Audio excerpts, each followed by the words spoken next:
Welcome to Pinpoint. Today's episode reveals how geopolitics is being twisted into propaganda, especially by Indian media. After a US airstrike on Iran, a coordinated lie began circulating online that Pakistan allowed its airspace to be used for this attack. But what happened just 24 hours later proves otherwise. The Iranian president personally called Pakistan's prime minister and thanked the government, the army, and the people. What's the truth behind this? Why did Indian outlets push this false story? And how is Pakistan navigating global pressure while maintaining its support for its neighbors? Let's uncover the facts. On June 21st, the US conducted airstrikes inside Iran using advanced stealth bombers and aerial refuelers. Within hours, Indian media began falsely claiming that Pakistan had allowed US forces to use its airspace. That claim quickly went viral on social media, but it was completely false. What actually happened?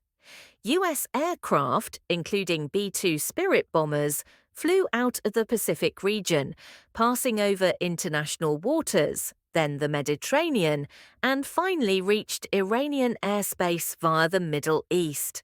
Pakistan's airspace was not used. The next day, the Iranian president personally thanked Pakistan's leadership in a phone call. So ask yourself, would Iran be thanking Pakistan if it had just facilitated an attack on them?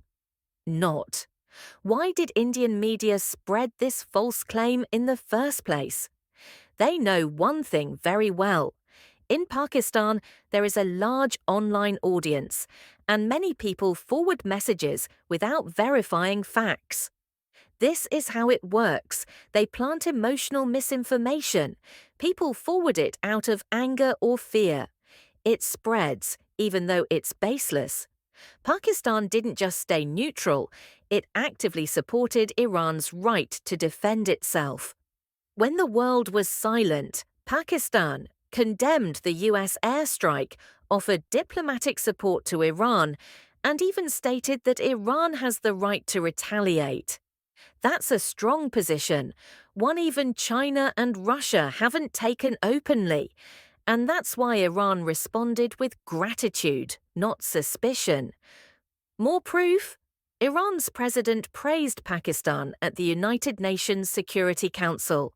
He thanked us in official meetings, in media statements, and even during his phone call with Pakistan's PM. Some people question why Pakistan once nominated Donald Trump for the Nobel Peace Prize, even though he later ordered strikes on Iran. Here's the truth: the nomination was a diplomatic strategy, not admiration. Trump is emotional and likes praise. The idea was to keep him in peace mode, especially during a tense period between Iran and the US. It wasn't about rewarding war, it was about preventing war. Even China understood the move and didn't object, because diplomacy often involves playing psychological cards. Friends, this episode is a reminder that geopolitics isn't about emotion, it's about strategy. The Indian media tried to paint Pakistan as a traitor to Iran, but the facts say otherwise. Pakistan refused to offer bases. It didn't allow airspace.